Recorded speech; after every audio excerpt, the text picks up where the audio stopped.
Deputeti i Partisë Demokratike të Kosovës, Nahit Hasani, ka reaguar ndaj deklaratave të kryetarit të partisë, Membri Krasniqi, i cili kishte thënë se Ramiz Ladrovci ka fituar zgjedhjet në Drenas me vota të lëvizjes vetëvendosje.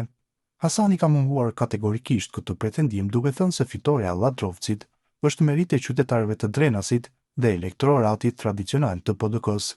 Partia Demokratike ka bërë gabim fillimisht që nuk e kandidoi Ramiz Ladrovcin për kryetar.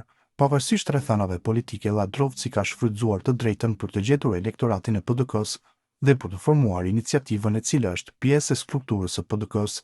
Prandaj, fitoria e tij tregon suksesin e jashtëzakonshëm të qytetarëve të Drenasit në mbrojtje të vlerave të tyre, deklaroi Hasani në emisionin Mesditë në TV1. Ai theksoi se Ramiz Ladrovci nuk e ka votuar asnjë antar i vetëvendosjes, sepse ata do të votonin vetëm nëse do të kishte balotazh.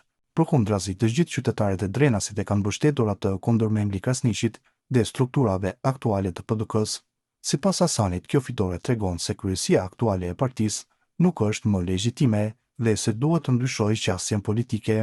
Kryesia duhet t'i ulë tensionet, të zbutet në politika dhe të reagojë me maturi, jo të fajsojë të tjerët, duke thënë se vetëvendosja e ka votuar Ramiz Ladrovcin, shtoi ai.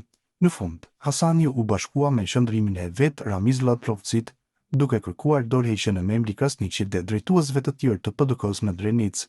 Në politika moral, nëse membri dhe të tjerët kanë moral, bashkë me deputetët në Drenicë, i ka mundur Ramizi, duhet të japin dorëheqjen, s'kan më fytyrë të qëndrojnë aty, tha ndër të tjera Hasani.